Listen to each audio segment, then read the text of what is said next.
नरू और बिजला नाम के दो साहसी और बलशाली भाइयों के किस्से कहानियाँ गढ़वाली और जौनसारी के कई लोकगीतों में सुनने को मिल जाते हैं। इनके बल और साहस के अलावा इनकी प्रेम कहानी भी गढ़वाली और जौनसारी क्षेत्र में खूब सुनने को मिलती है। नरू और बिजला उत्तरकाशी के तिथौल गांव के रहने वाले थे। दोनों भाइयों में आपसी प्रेम और याराना खूब था। आपको बताते चलूं, उस वक्त गढ़वाल और जौनसार क्षेत्र के कई क्षेत्रों में बहुपति प्रथा भी प्रचलित थी। इसकी वजह यह भी मानी जाती है कि उस वक्त पैसों गुबियों यानी लड़की के परिवार को शादी के एवज में कुछ धन संपदा भी लड़के के परिवार को देनी पड़ती थी, जिससे बचने के लिए परिवार के एक से अधिक भाइयों के साथ एक ही लड़की का विवाह करा दिया जाता था। नरू और बिजला वैसे तो अपनी वीरता के लिए पूरी गंगा घाटी में चर्चित थे, लेकिन उनको भी विवाह के लिए बिना दहेज दिए लड़की नहीं मिल पा रही थी। फिर एक बार माघ के महीने में दोनों भाई बाड़ाहाट के कौथिक यानी बाड़ाहाट के मेले जाते हैं।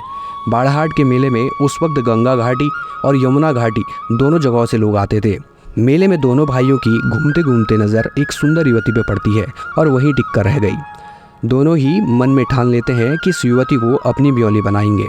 पूछने पर पता चलता है कि युवती यमुना घाटी की रवाई क्षेत्र के ढक्याट गाँव की रहने वाली है।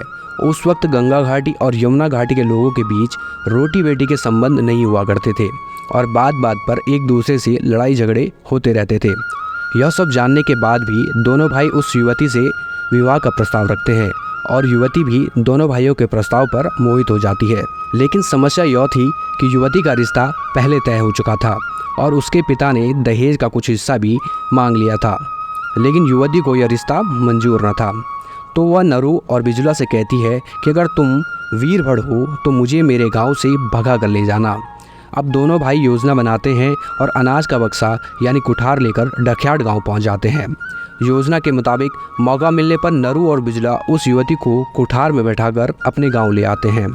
इस बात की सूचना जब यमुना घाटी के 12 गांवों के लोगों को पता चलती है तो वो बेहद आक्रोशित हो जाते हैं और सबक सिखाने के उद्देश्य के साथ तिथौल गाँव पर हमला करने की योजना बनाते हैं।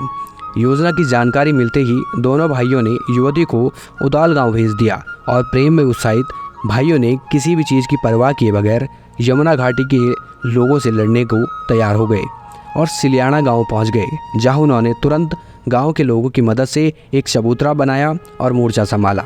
यह चबूतरा आज भी मौजूद है। कहते हैं कि नरू बिजला ने अपनी बुद्धि और बल के दम पर लड़ाई जीत ली और युवती से खुशी खुशी विवाह कर लिया। इसी के साथ ही गंगा और यमुना घाटी के बीच की वर्षों की दुश्मनी भी खत्म हो जाती है और रोटी बेटी का रिश्ता शुरू हो जाता है। आपको ये जानकारी कैसी लगी हमें कमेंट में लिखकर ज़रूर बताएं और ऐसी ही जानकारियों के लिए बने रहिए देवभूमि लाइव के साथ।